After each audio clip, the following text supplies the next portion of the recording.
কমলপুর মহকুমার মায়াছড়ি খেলার মাঠ সংলগ্ন এলাকায় এক মহিলার বাড়িতে পরপর দু দফা অগ্নিসংযোগে ঘটনায় চাঞ্চল্য ছড়িয়েছে। এই ঘটনায় বাড়ির প্রায় সমস্ত আসবাবপত্র, মূল্যবান সামগ্রী পুড়ে ছাই হয়ে গেছে বলে অভিযোগ।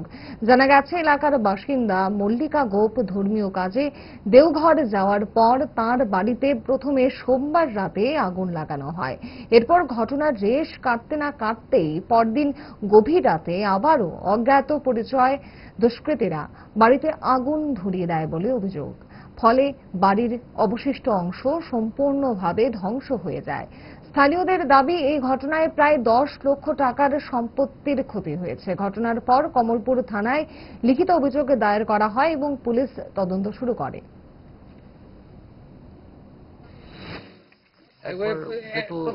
সোমবার আগুন লাগানো হয়েছিল একবার, প্রথমবার।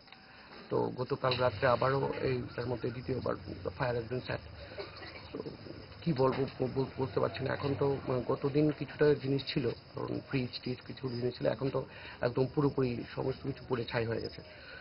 তো কিভাবে লাগানো হয়েছে, কেরোসিন ঢেলে প্রচুর পরিমাণ কেরোসিন ঢালা হয়েছে। তো এখন তো দেখতেই পাচ্ছেন পুরোটা ঘর পুরো একদম ধূলিসাৎ হয়ে গেছে। কি বলবো বলুন। এটা কোন জায়গা? এটা মায়াছড়ি ঘোষপাড়া। কার বাড়ি এটা?